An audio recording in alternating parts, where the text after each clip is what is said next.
kind of overdue.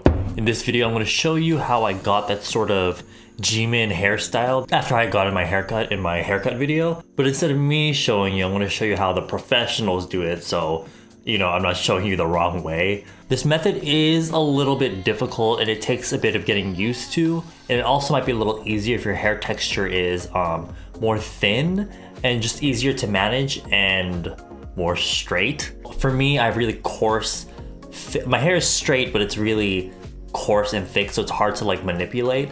So even if you have curly or wavy hair, it might still work out for you. It just might take a little bit more practice. Basically, you want to start off by washing your hair. Then you want to take a good blow dryer and you want to just get rid of the excess hair. You still want your hair to be a little bit damp. So you want to use a blow dryer that has one of these concentrators on them. And this is just one from Unix.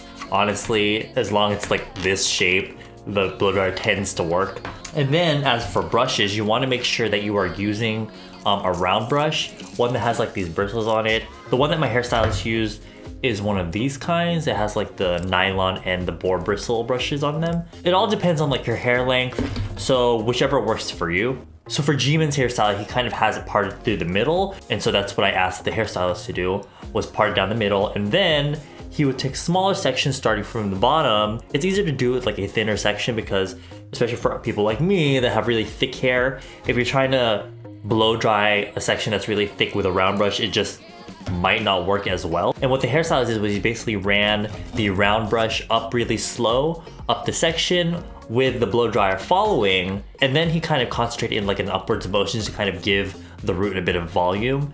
And then after that was kind of dry, then he would slowly go towards the end of the section. And as he's reaching out towards the end, he twists the brush outwards so that it gives the end that sort of wave. And then he basically just does that throughout like the rest of my hair. The whole bit about twisting the brush outwards and like getting the right technique and just getting it right in general is like half the battle, because I swear to God, for me, my hair has to be under certain conditions to do this.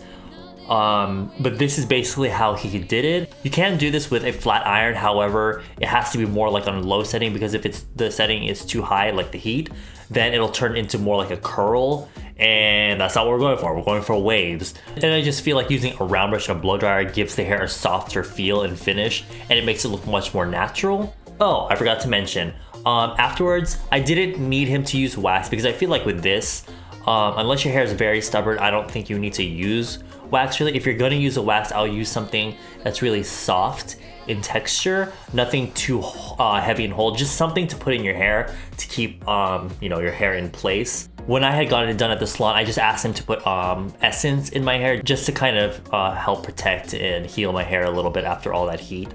But if I do want it to look more piecey and more like defined, then I will use like a soft wax.